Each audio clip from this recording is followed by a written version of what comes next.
Trump will continue to support the Second Amendment. That's not something that he's backed away from," said Sarah Sanders.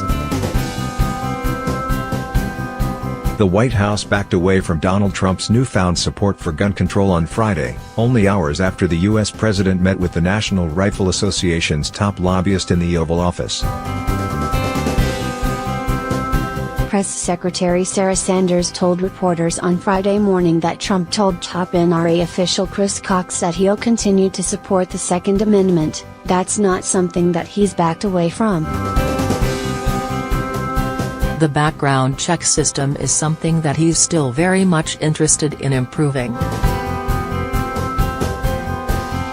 She insisted, though, that this support did not necessarily mean universal background checks, and also threw cold water on Trump's statements that he supported raising the age limit to buy an assault weapon to 21. Conceptually, he still supports raising the age to 21. But he also knows there's not a lot of broad support for that, she said.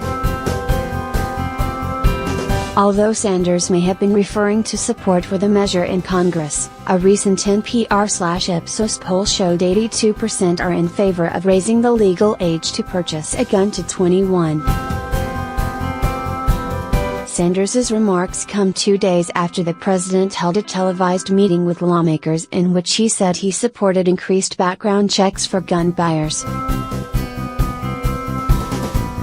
Those statements seem to have prompted an emergency White House meeting with the NRA on Thursday night. Cox tweeted late on Thursday that he had met Trump and the Vice President, Mike Pence, and they don't want gun control. They also support strong due process, he added.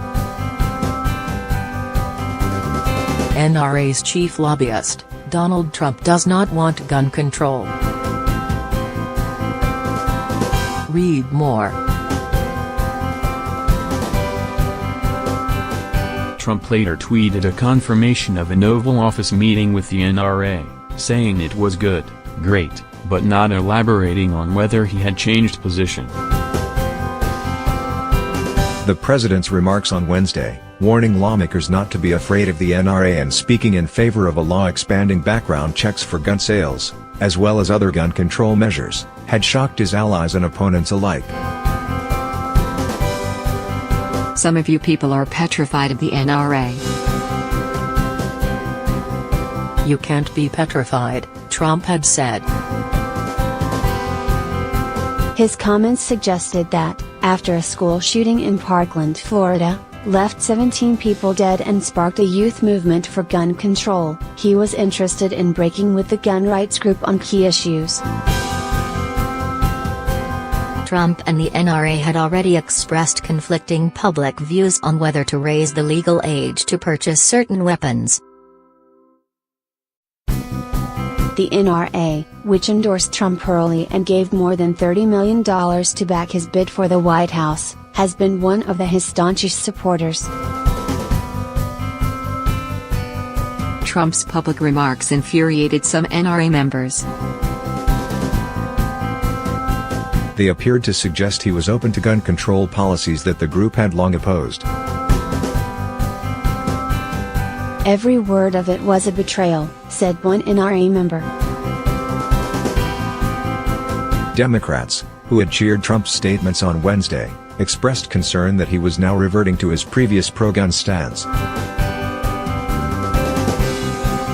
Chuck Schumer, the Democratic leader in the U.S. Senate, issued a statement on Friday reminding the president of his initial response to the Parkland shooting and the ensuing student-led groundswell of protests that demanded that lawmakers restrict gun sales and homed in on the NRA's political power.